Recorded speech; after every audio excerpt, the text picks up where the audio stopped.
Boa noite. Boa noite a todos. Sejam todos bem-vindos a mais uma live aqui no perfil da Matra 12. Hoje com o desembargador Roberto Guglielmetto, falando sobre o trabalho seguro na pandemia. O desembargador Guglielmetto é o gestor regional do programa Trabalho Seguro no TRT de Santa Catarina. Boa noite, Zelaide. Sejam todos muito bem-vindos a mais uma live no perfil da Matra 12.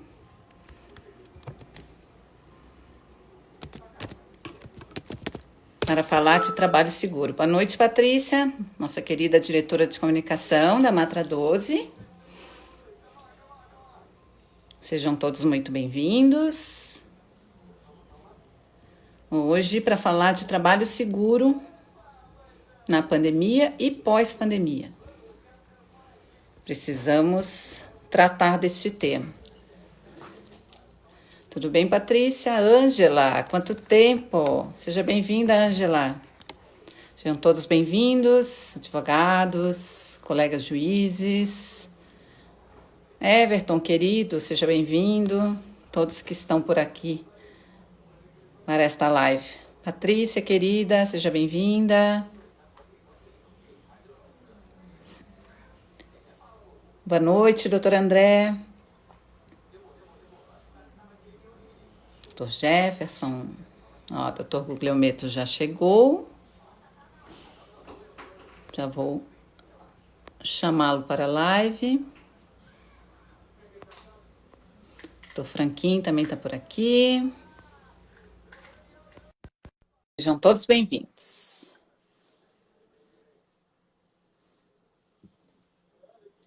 Esperando o desembargador Guglielmetto entrar.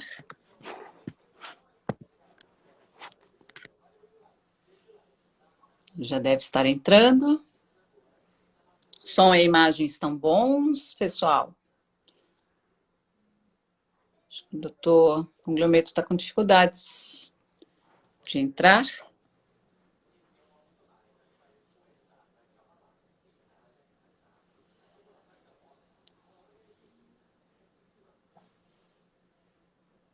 Travou, pessoal?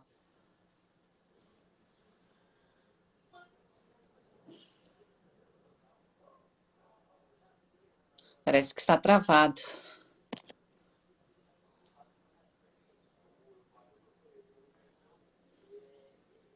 Me parece que está travado.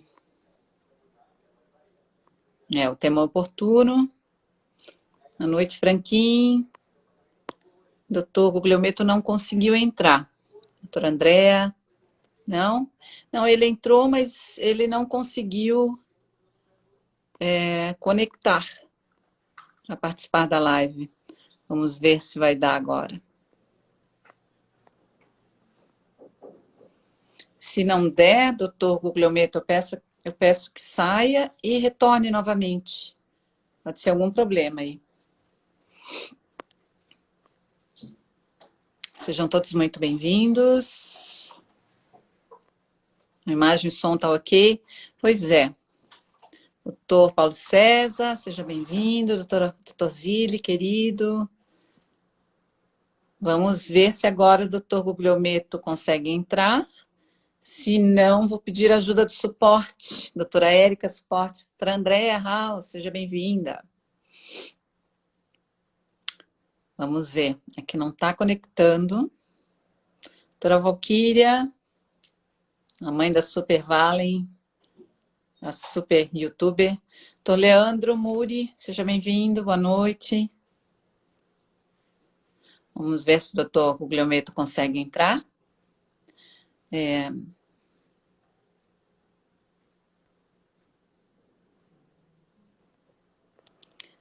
Tá com problemas de conexão, vamos ver. Vamos tentar mais uma vez. Doutora Rosilane, seja bem-vinda. Doutora Cida, Jerônimo. Conseguiu! Boa noite! Já estava acessando aí, mas tive um pouco de dificuldade. Só estava te ouvindo, hein? A internet estava ruim, né? Seja bem-vindo! Obrigado, Beatriz. Vamos aí estrear na live. Vai estrear, mas ó, depois que estreia comigo, sai daqui para o mundo. Tá certo. Não, ó, eu tô achando que tá um pouquinho travado. Tu estás no 3G, Tô. 4G, tá? Tá me ouvindo bem? Tô. Eu tô achando, tá com um pouquinho de eco ao fundo. Eu não sei se tu estás com Pode o ser, computador. pode ser que... Não, tô no... Ah, o computador tá ligado, mas não tá É. no Instagram, não tá nada. Não, só tira o som, então. Pode ser o som que tá dando uma Tá. microfonia. Aham. Não, é só o som.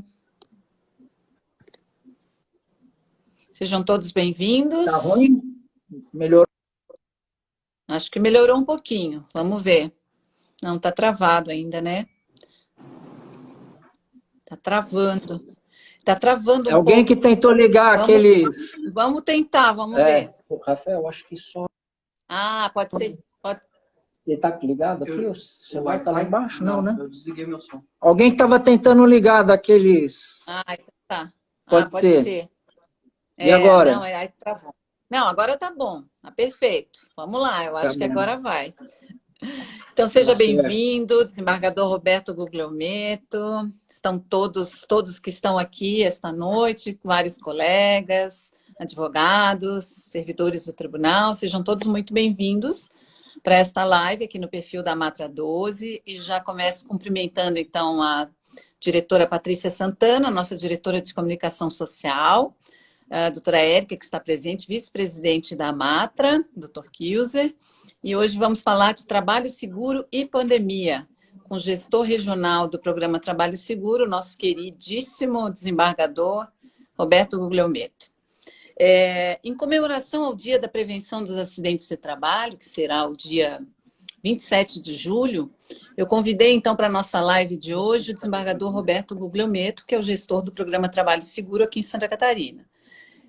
Ele vai tratar deste tema e além do tema do ano, construção do trabalho seguro e decente em tempos de crise, prevenção de acidentes e de doenças ocupacionais, que foi o tema acolhido para pautar o programa Trabalho Seguro da Justiça do Trabalho no biênio de 2020 e 2022.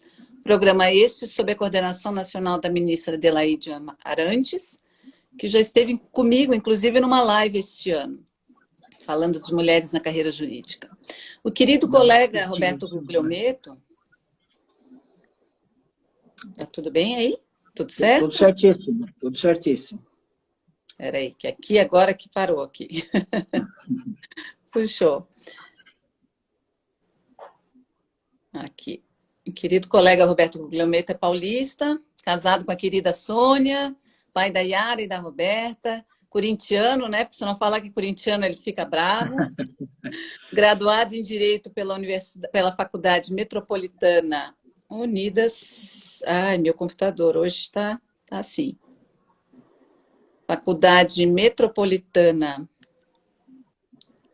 Ah, meu Deus. Unidas. Tem pós-graduação em Direito do Trabalho e mestrado em Ciência Jurídica, ambos pela Univale, onde também é professor das disciplinas de Processos do Trabalho e Direito do Trabalho no curso de especialização em Direito do Trabalho, Processo do Trabalho e preparatório para a magistratura da Matra 12. Além disso, é um coordenador ativo, né, colaborador ativo da IJUD 12, atualmente sendo membro da coordenação técnico-científica. Eu sempre gosto, Guglielmetto, de começar minhas lives falando um pouquinho do convidado, para que a gente saiba. E aí eu fui buscar na nossa amiga Karen Didonê, que foi tua substituta por muitos anos em Itajaí, algumas palavrinhas para falar das tuas qualidades aqui. E aí ela me disse assim, falar do Guglielmetto é muito fácil. Aonde ele está, tem harmonia. O que eu mais admiro no colega Guglielmetto, além da educação e da ponderação, é a capacidade de construir um ambiente de trabalho harmonioso, valorizando os funcionários, respeitando os advogados e criando um ambiente de trabalho de excelência. Sempre foi um juiz correto e justo. Foi uma honra trabalhar com ele na segunda vara de Itajaí, onde os funcionários tinham muito carinho por ele. E isso é dele, transformar um ambiente de litígio em um bom ambiente de trabalho. Uma coisa que me lembro, disse a Karen, numa das primeiras correções que participei com ele, que fiquei encantada com as palavras elogiosas que ele recebeu dos advogados pelos procedimentos adotados na jurisdição.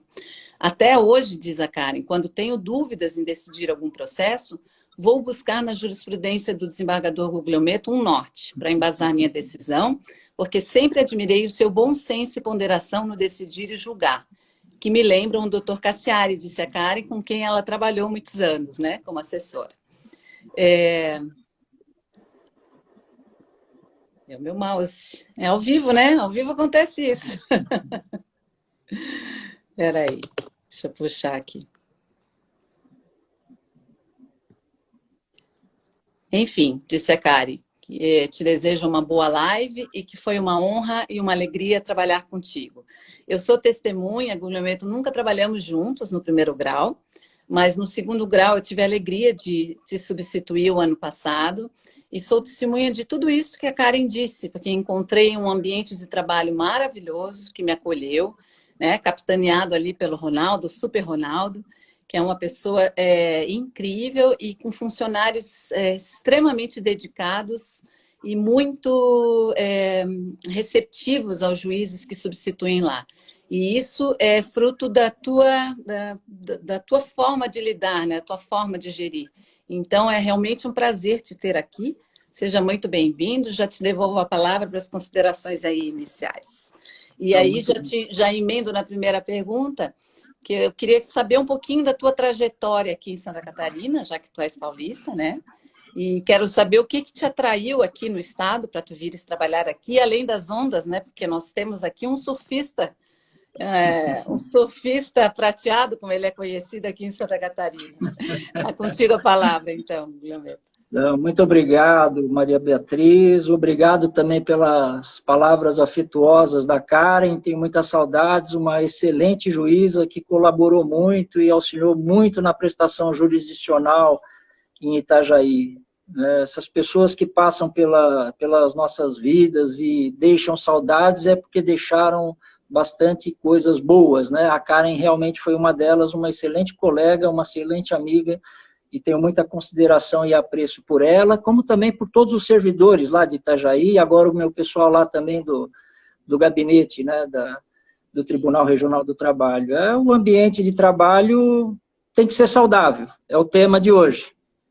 O ambiente de trabalho, não importa se é na pandemia ou sem pandemia, ele tem que ser saudável, né, e respeitoso principalmente, para com todos, né.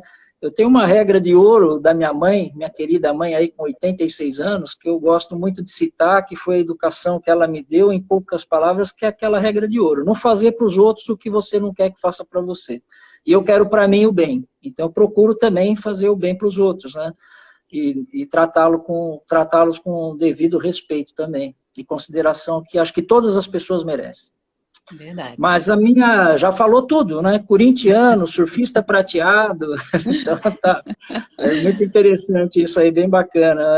Na verdade, o que me trouxe a Santa Catarina foi realmente buscar, dentro desse estado, uma qualidade de vida em razão dos seus altos índices, né, de desenvolvimento humano que praticamente todas as suas cidades têm. Santa Catarina é um estado realmente abençoado e que guarda ainda um equilíbrio social muito bom, né, para se conviver com os familiares e poder educar os filhos com tranquilidade e realmente ter uma boa qualidade de vida.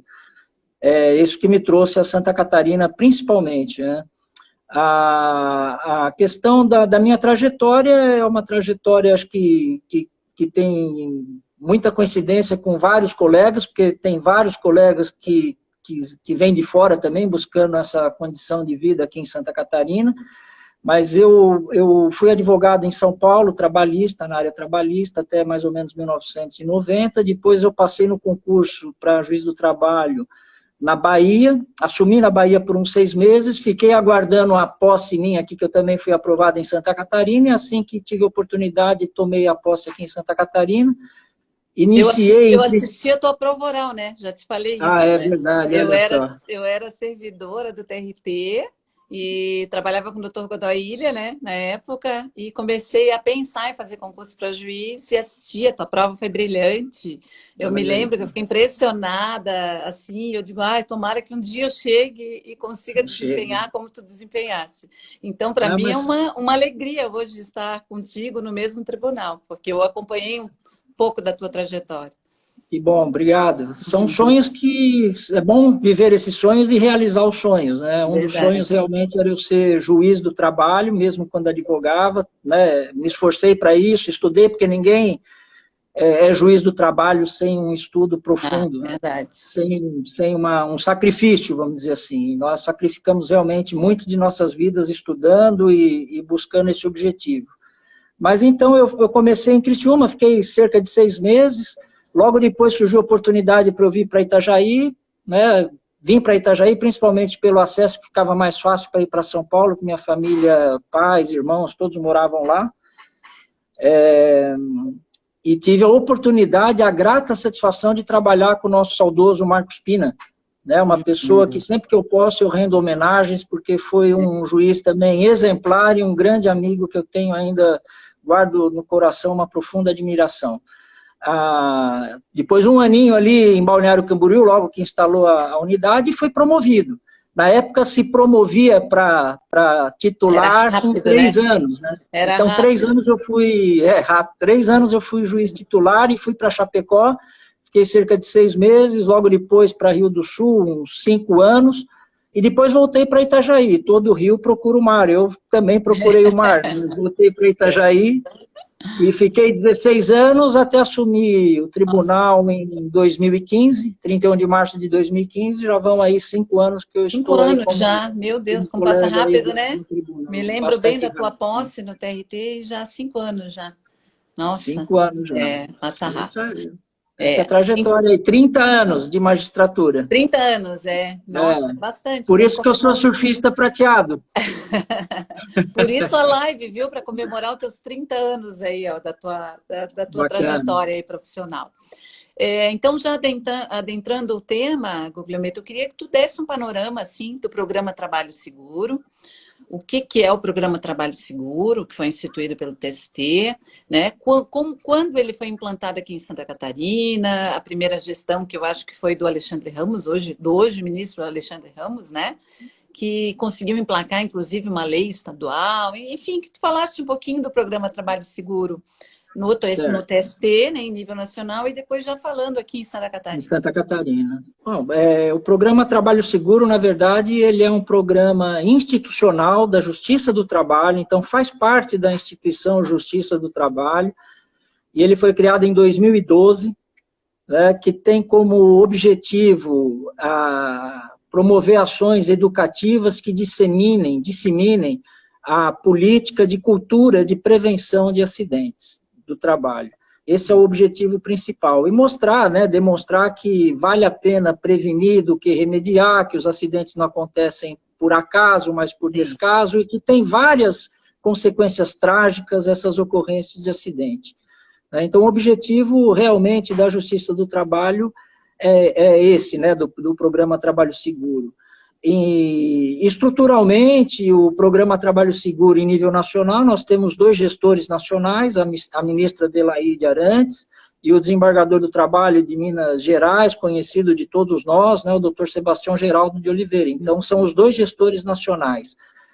Cada região geográfica também possui um gestor regional. Então, a região sul, sudeste, norte, centro-oeste, acho que não faltou nenhuma, nordeste, sul, bom, todas as regiões aí, as 5 regiões, nós temos gestores também regionais, e o nosso aqui na região sul é o juiz Leonardo Vandelli, né, que também já foi advogado aqui em Santa Catarina, trabalhou Sim, bastante aqui em Santa Catarina, né, o Leonardo isso. Vandelli.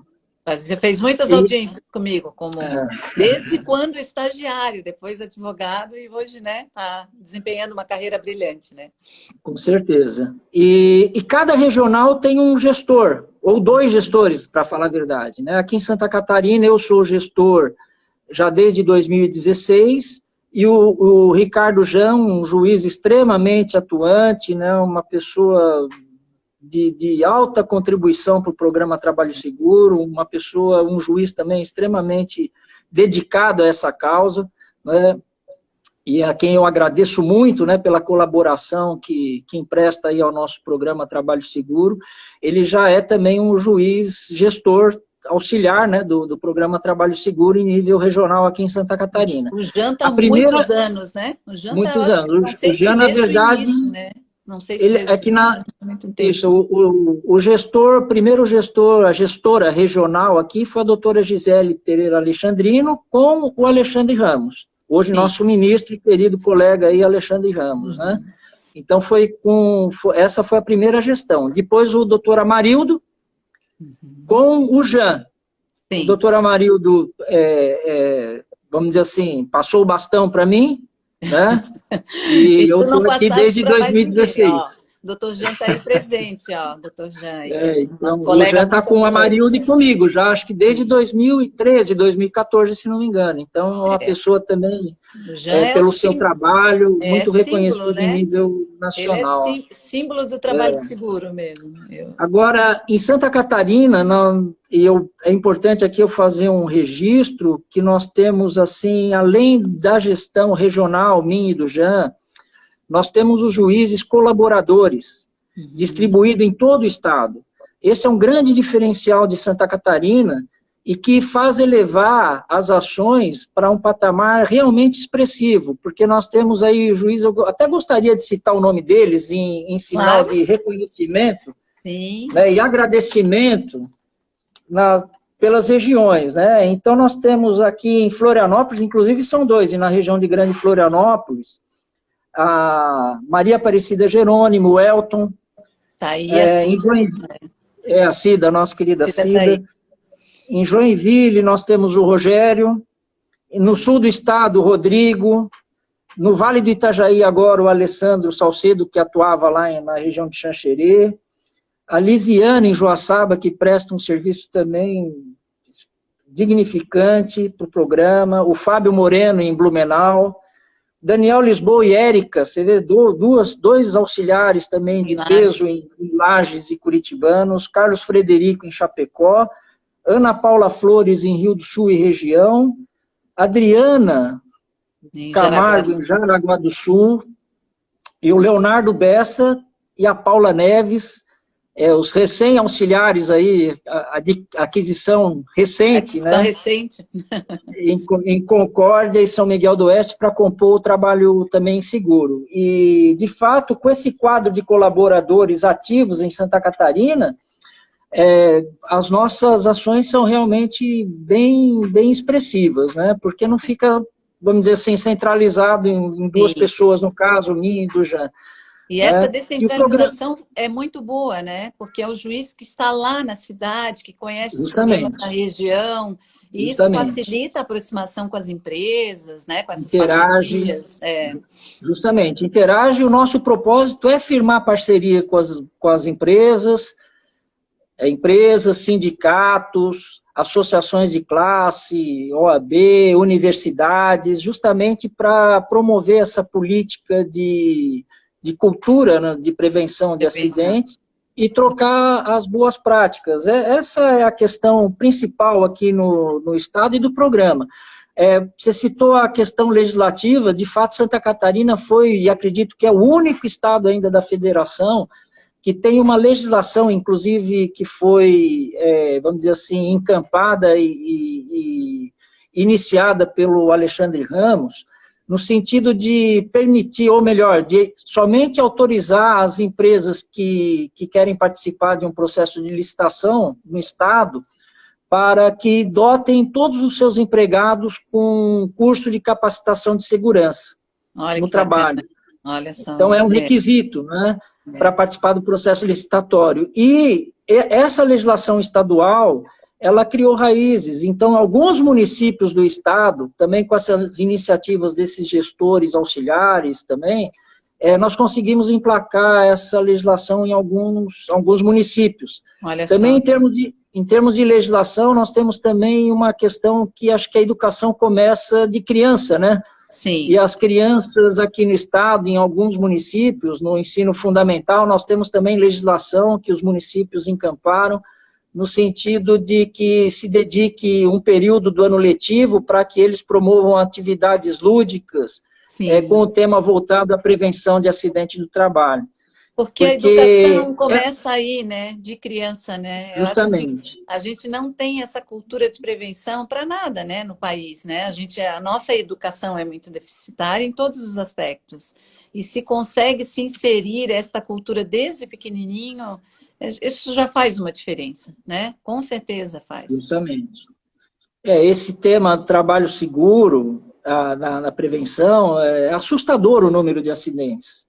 O que se gasta, né, em 10 anos aí, parece que foram 200 bilhões, 4% de um PIB, do nosso PIB, em termos de pagar reparações, isso da Previdência, fora os outros custos que as empresas têm.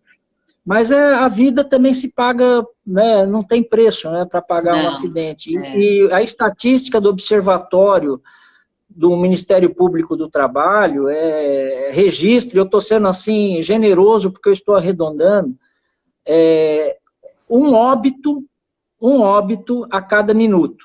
Nossa. Na verdade, são 48 segundos no Brasil, os dados do Observatório do Ministério Público. Nossa, é muita gente, né? É muita gente.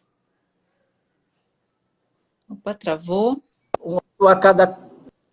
Travou, né, pessoal? Travou um pouquinho. São as chamadas que vêm Travou. de Goiás, do Rio, sei lá, de todo quanto é lugar, de fora. Mas, assim, na verdade, é um óbito a cada minuto e um acidente a cada 4 horas.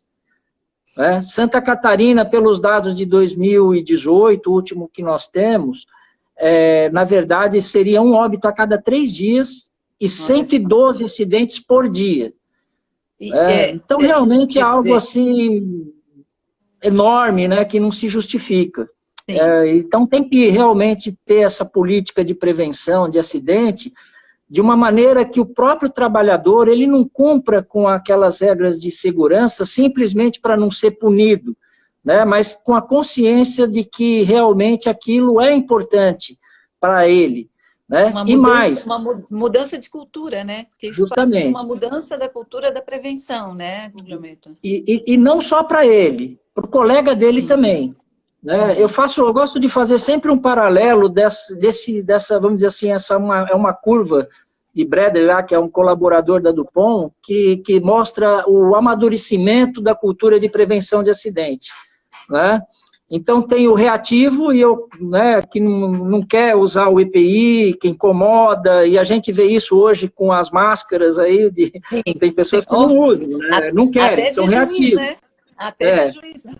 Justamente, lamentavelmente, por sinal. Lamentavelmente, tem aquele que é dependente, que vai usar, porque se não usar ele vai ser punido, né? Então ele usa para não ser multado, entre aspas, não sofrer uma punição. Então já é um processo melhor, já pelo menos está usando. Né? Mas o bom é aquele processo independente, que ele usa porque ele vê a necessidade da utilização de um equipamento de proteção individual, e tem o processo independente, interdependente, na verdade, que é aquele que ele usa e também, vamos dizer assim,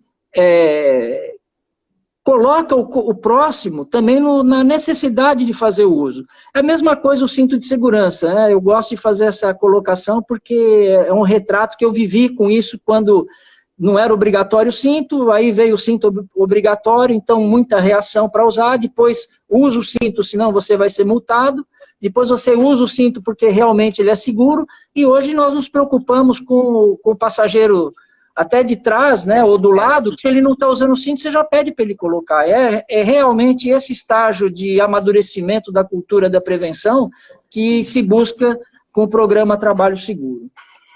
Eu não sei se faltou alguma coisa da legislação, acho que era mais completo. Ficou bem completo. Esse ano, Guglielmetto, o tema é a construção do trabalho seguro e decente em tempos de crise, né?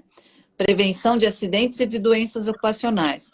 A gente teve no meio do caminho essa pandemia aí que mudou os nossos planos, mudou os planos do mundo inteiro, né? Inclusive as audiências, as sessões, tudo mais passou a ser virtual. houve alguma adequação da programação inicial do programa Trabalho Seguro? Como vocês adaptaram esse tempo de pandemia? Então, Santa Catarina, principalmente por essa capilaridade que nós temos com os gestores e juízes bastante atuantes nessa área de cumprir os objetivos do programa Trabalho Seguro, nós tivemos realmente mitigada a realização de atividades presenciais. É algo realmente bastante intenso que nós promovemos, né, em função de palestras e convívio aí com as empresas e esses parceiros que eu citei. Tivemos mitigada essas atividades, mas não ficamos paralisados, né? Entrevistas foram dadas, artigos foram publicados, lives também de vários colegas, inclusive uma como esta, foram realizadas.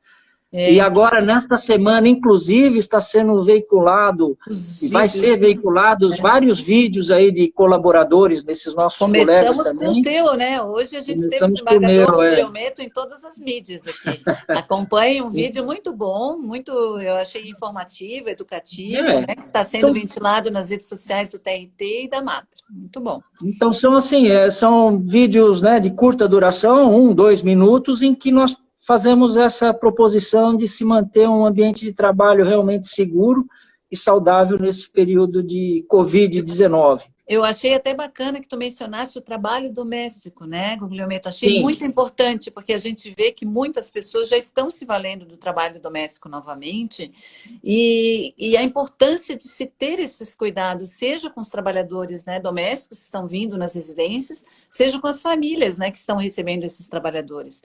A gente não pode esquecer também dessa imensa massa de trabalhadores, né? Foi muito bacana o vídeo nesse sentido. Né? São alertas, né? Outros colegas falam, não quero dar o tal do spoiler aí, mas tem coisas boas aí pela frente. Aguardem os próximos capítulos. Aguardem os próximos capítulos e os próximos vídeos aí. Eu acho importante falar, isso foi até uma sugestão tua, do tema deste ano, né, que se comunica com a Meta 9, né, do CNJ, e com a Agenda 2030 da ONU. Né? O Poder Judiciário brasileiro foi o primeiro no mundo, né, que de institucionalizar essa Agenda 2030 no seu planejamento estratégico. E a aprovação da Meta 9 confirma a importância dessa Agenda 2030. Acho que seria bacana dar uma faladinha a respeito disso, né?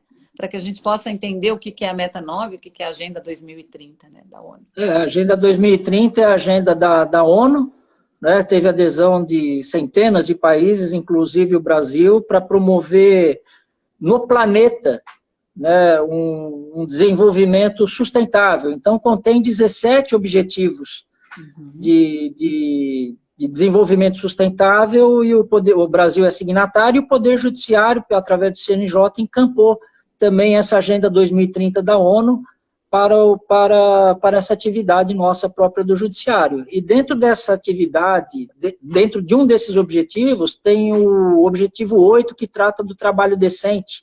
Né? E a meta estabelecida para o CNJ dentro desse objetivo, de fato, é a prevenção e a desjudicialização, né, de questões aí de litígios no Judiciário.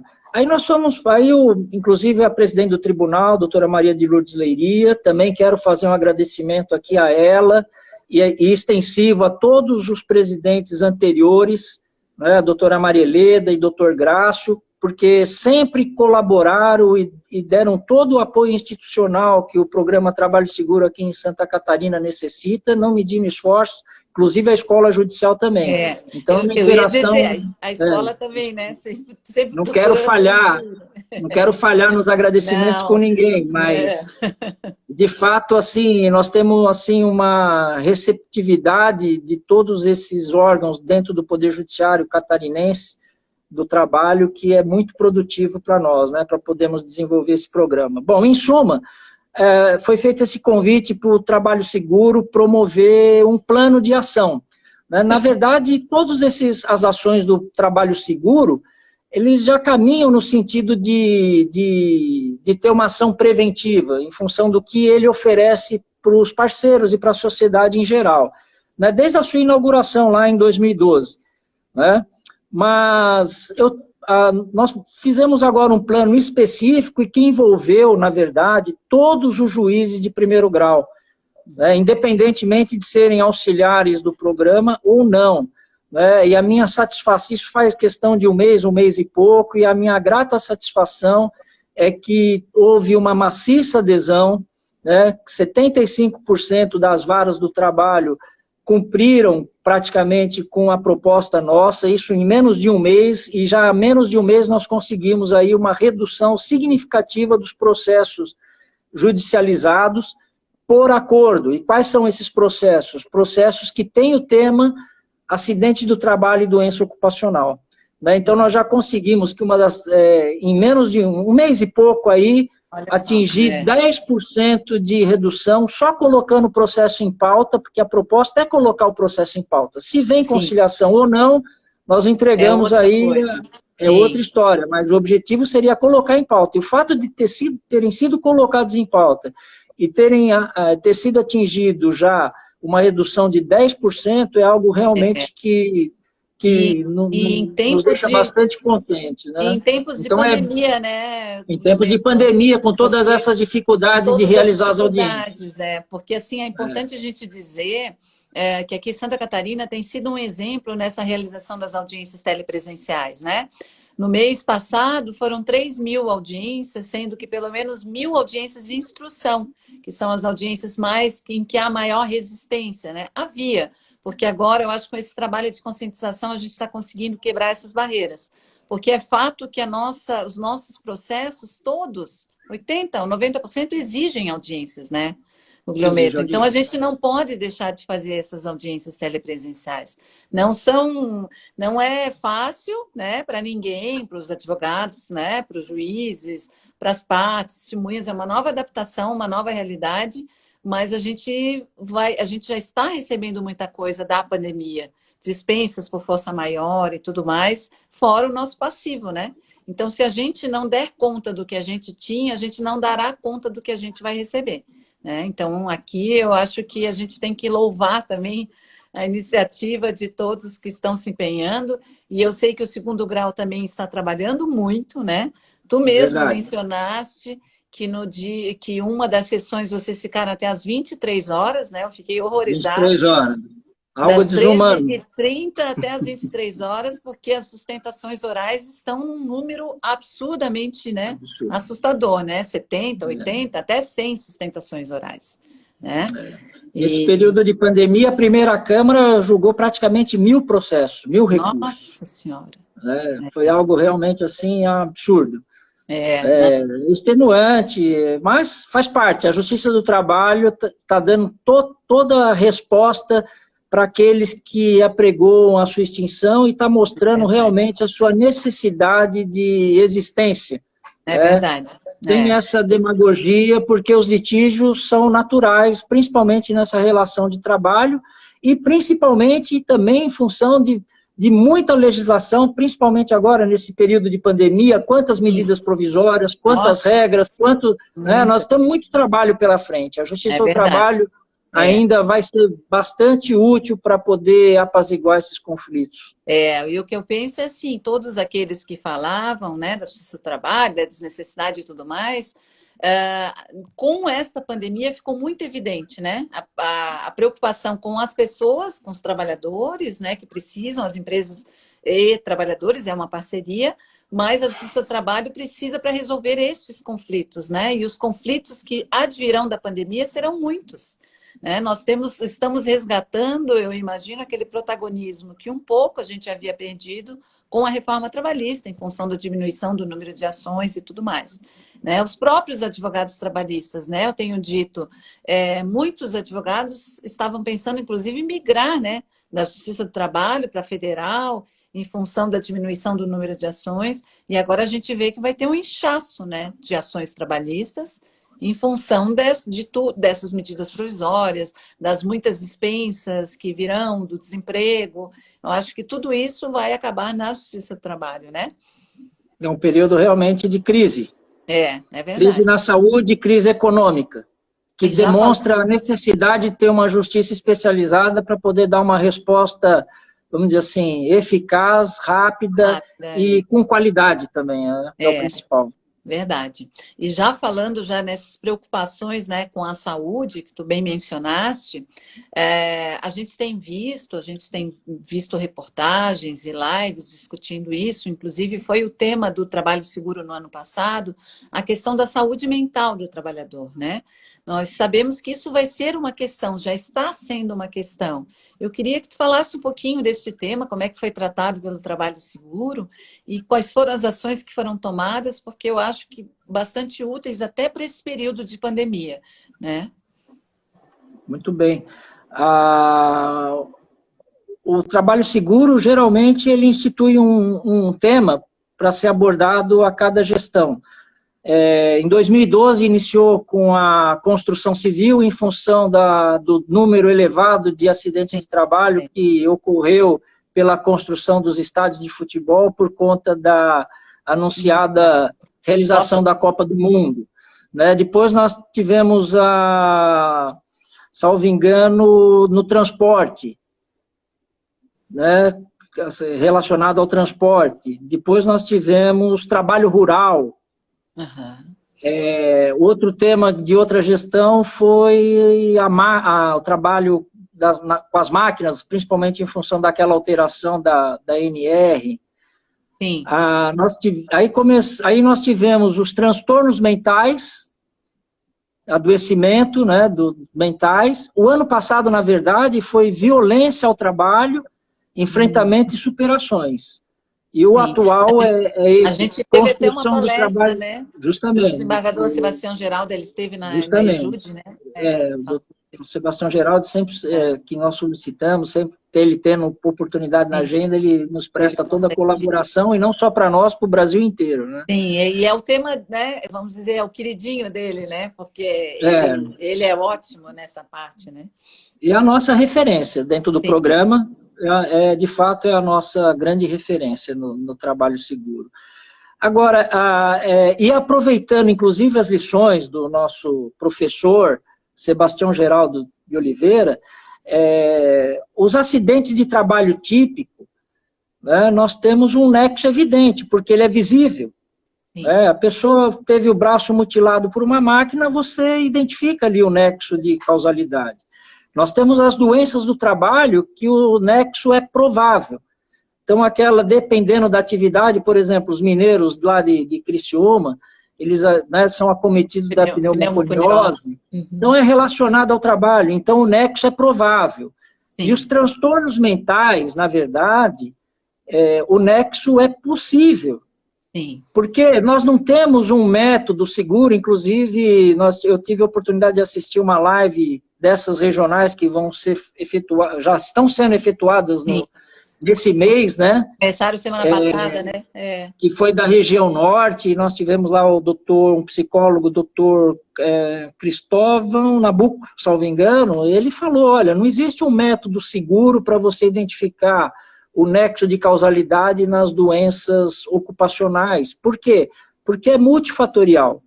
Sim. Né? Então, para você verificar se realmente é uma doença, se uma doença ocupacional está ou não relacionada ao trabalho, você tem que verificar o comportamento do empregado e também as condições de trabalho em que ele se submete, para você tirar uma conclusão, vamos dizer assim, possível, né, com algumas evidências que ali afloram. E o transtorno mental, realmente, ele é algo extremamente invisível. Sim. Né? Não existe uma máquina que faça um exame lá e detecte, diga que... Então, de fato, é muito difícil a comprovação desse nexo de causalidade, e lógico que os juízes eles se aparelham nesse universo desconhecido, né, para poder tirar vários elementos para chegar a alguma conclusão mais objetiva e o mínimo acertadamente possível. O que eu penso, Guglielmetto, é assim, ó, por exemplo, a gente com a instituição do teletrabalho, da MP 927, isso vai ser uma questão, né? Porque eu imagino que o teletrabalho, quando foi instituído pela reforma trabalhista, houve uma certa resistência de trabalhadores e de empregadores, principalmente. E agora, com a pandemia, ele se naturalizou. Eu acho que é uma coisa que vai ficar. O teletrabalho, né? E o teletrabalho traz isso, a invasão do espaço de trabalho na residência, né? A gente já não tem mais uma divisão de espaços, trabalho, casa. E muitas pessoas estão sendo acometidas, mulheres principalmente, eu tenho lido bastante a respeito, pela sobrecarga, né? De tarefas domésticas, trabalho com filho, acompanhamento, mais trabalho, mais metas e tudo mais. Então, eu vejo que pós-pandemia talvez seja uma questão bem importante que a gente vai se deparar, né? Porque o teletrabalho traz isso, a ausência da desconexão, muitas vezes. A gente vê pela gente, né? A gente liga o computador de manhã e vai desligar que horas? Né? Fica o PJE, aí pega o celular, agora a gente já pode assinar decisões pelo aplicativo do celular, então quer dizer, acabou, não tem mais aquela história, não quero trabalhar fim de semana, vou deixar o processo, né, na vara para não levar, acabou. Então, vejo que vai ser uma questão bem complicada, acho que vão se avolumar as ações questionando esse problema, né? No fundo, a pandemia, ela antecipou, por intensificar essa modalidade de trabalho, que é o trabalho remoto. Antecipou-se, né? Que era algo que nós estávamos prevendo, que ocorreria de uma maneira mais, vamos dizer assim... Travou? Opa! Travou? Foi ligação de novo? Ligação. O pessoal quer vender bastante coisa para mim aí pela o telemarketing. Tá bom, eles não dão sossego mais. E no horário da live, não pode ser antes. No horário da live, não querem saber. Uma invasão total. Mas assim, eu acho que a pandemia ela antecipou essa questão do teletrabalho, né, tornando de fato bastante intensa, né, e acredito que é algo realmente que, em tese, é bom para a nossa reflexão e para a melhoria das condições de trabalho. Porque o que tem lá na CLT é que o empregador, ele deve, vamos dizer assim, orientar de forma ostensiva, parece que esse é o termo que ele utiliza, sobre as normas de segurança no teletrabalho. E o parágrafo único lá do artigo, acho que 75, se não me engano, o 75, 75A, B, C, ele diz que o empregado vai assinar um termo se comprometendo a cumprir, né? Na verdade, é um dispositivo meramente formal, né, que não atende às efetividades e à necessidade de se dotar o teletrabalho como um instrumento eficaz e seguro, porque nós temos um problema muito sério também, que é a inviolabilidade do domicílio. Sim. Né? Como que o empregador vai poder fiscalizar esse ambiente de trabalho, né, ou dotar esse ambiente de trabalho de uma maneira segura se o domicílio é inviolável? Primeiro que vai precisar de uma anuência do empregado, né? Mas se o empregado não der essa anuência, hipoteticamente, o empregador teria outros mecanismos, né? Acredito. É a mesma coisa que se utiliza para É a política de prevenção, né? E aí a gente volta ao que tu falaste no início. Talvez um instrumento importante seja o compliance, né? Se fala tanto no compliance hoje, mas também de nada adianta um compliance sem a conscientização do empregado. Então, é uma política de prevenção, de treinamento e de conscientização, mais do que tudo, do empregado, né? Capacitação, o fornecimento ou mesmo monitoramento sobre os equipamentos que são utilizados, que o empregado pode custear os seus equipamentos, mas tem que custear de forma, ou melhor, os equipamentos têm que ser adequados, não é porque ele paga que ele né? Então são situações assim que realmente tem que ser bem monitoradas, e acredito que esse período de pandemia que antecipou o teletrabalho, e provavelmente é um mecanismo de trabalho remoto que vai ser intensificado depois dessa pandemia, que nós tenhamos realmente alguns instrumentos mais eficazes de controle sem alterar a privacidade do trabalhador e da sua residência. Né? Claro. É um mecanismo que eu acho relevante, que alguns têm empregado, é a mesma instrução que tem o antigo Ministério do Trabalho, hoje a Secretaria Especial né, do trabalho do Ministério da Economia. É difícil se acostumar, né? É difícil se acostumar a dizer que não é mais Ministério. Que é a fiscalização do trabalho doméstico também. Né? E outras coisas que foram faladas, treinamento, capacitação, né, ordens de serviço, realmente isso aí acho que é relevante e algo que precisa ser bem, vamos dizer assim, direcionado. Informação, né? Mais do que tudo, conscientização, informação. E eu acho que assim, a gente vai ultrapassar várias etapas nessa pandemia. Ó. A Desirê ainda disse, essa pandemia antecipou uns 5 anos, uns 5 a 10 anos. É verdade, né? A gente vai ter muitas mudanças no mundo do trabalho e o teletrabalho é uma delas. Então, eu acho que o empregador vai ter que se dotar dos melhores instrumentos para poder fazer essa fiscalização e o empregado também ter essa conscientização. E aqui eu lembro do nosso tribunal, que tem, né, que regulamentou o teletrabalho, que tem vários servidores em teletrabalho. Eu me lembro assim de várias campanhas, né, da assessoria de comunicação, mostrando como é que tem que ser uma estação de trabalho, a cada 50 minutos parar 10, né, para descansar, porque tem que haver essa conscientização, senão de nada adianta, né? Verdade. Mas seguindo... Eu vou aproveitar essa oportunidade, Beatriz, e fazer uma divulgação, uma propaganda da live da Região Sul, que vai ser realizada agora quinta-feira, e que justamente trata de um tema relevante, que é a organização do trabalho, prevenção de adoecimentos no tempo de pandemia do Covid-19. Né? O Leonardo Vandelli. Leonardo Vandelli, que está aí, vai ser o nosso, vamos dizer assim, orientador nessa live. O mediador. Vai ter o mediador, doutora Márcia Bandini, se não me engano, e o doutor também Leonardo Isal, o sobrenome dele último eu não vou arriscar falar, para não cometer um erro. Mas são médicos do trabalho, professores universitários, a doutora Márcia, inclusive, é ex-presidente da Associação Nacional dos Médicos do Trabalho. Essa live vai acontecer no YouTube, na página no YouTube, do TRT, né? Do Tribunal do TRT da 9ª Região. Do TRT da 9ª. Então tá do Paraná. 16 horas e 30 minutos inicia, provavelmente termina ali, tem uma duração de 2 horas.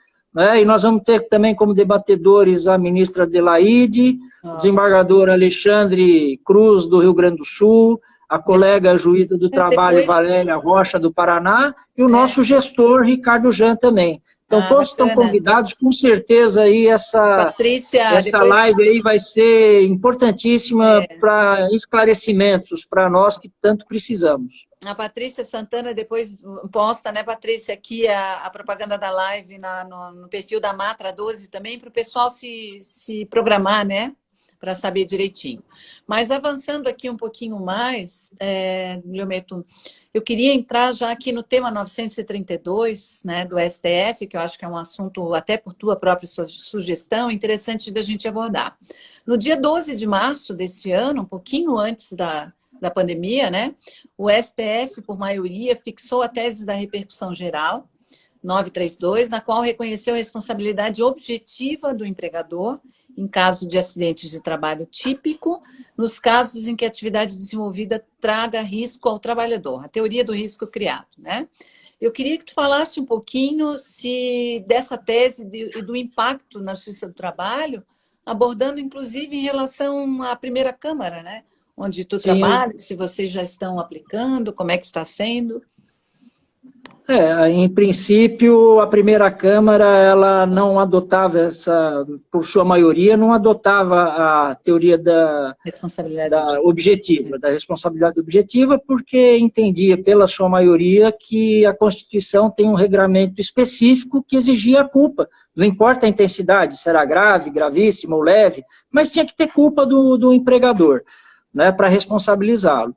Evidentemente, com a decisão do Supremo Tribunal Federal em repercussão geral, nós vamos ter que cumprir essa decisão.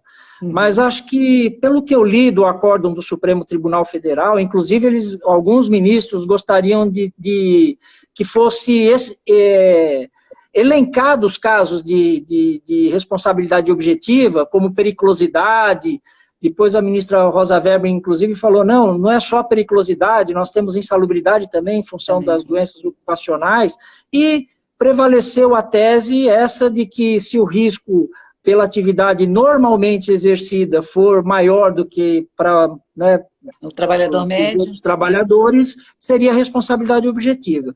Eu acredito, até para cumprir a decisão realmente do Supremo Tribunal Federal, que são aqueles casos em que a lei especifica que é objetiva, por exemplo, o empregador ele se responsabiliza por atos dos seus próprios empregados. Então, algum empregado que venha a causar acidente para outro, o empregador responde. Isso é responsabilidade objetiva, independentemente da culpa do empregador, mas é responsabilidade objetiva. É um exemplo, né, que eu estou dando, pode ser que até seja falho, mas é que eu imagino que aconteça. Outros casos, porque de fato é atividade de risco, e tanto é que há o pagamento do adicional de periculosidade ou insalubridade, caso não haja eliminação pelos EPIs. Então, são essas situações de atividades perigosas, né, e atividades insalubres, que eu acredito que são casos que realmente dá para aplicar a responsabilidade objetiva de uma maneira assim que não cause nenhuma, vamos dizer assim, estranheza, né, e nenhum espanto para qualquer pessoa. Né? Sim, porque na realidade, pelo texto, né, assim, pela discussão, eu ainda acho que ela deixou uma margem para uma subjetividade, justamente. Né? Essa foi então, a grande discussão. A gente vai ter que analisar caso a caso. Então, essas questões, justamente, essas questões em que a lei diz que é objetiva, não tem problema. Sim. Insalubridade e periculosidade, geralmente, não vai ter problema, mas deixou essa margem em aberto, né? E vai depender realmente das particularidades de cada caso. Né? E aí é aquela situação que... Mas, assim, são casos, pelo que eu vi, pelo que eu entendi, que são excepcionais. Né? O caso que foi levado ao Supremo, na verdade, era de um vigilante de carro forte, que foi morto. Né? Então, ele realmente está numa atividade totalmente de risco. Não é uma atividade de risco alguém que lida com dinheiro no caixa, por exemplo, de uma floricultura. Sim.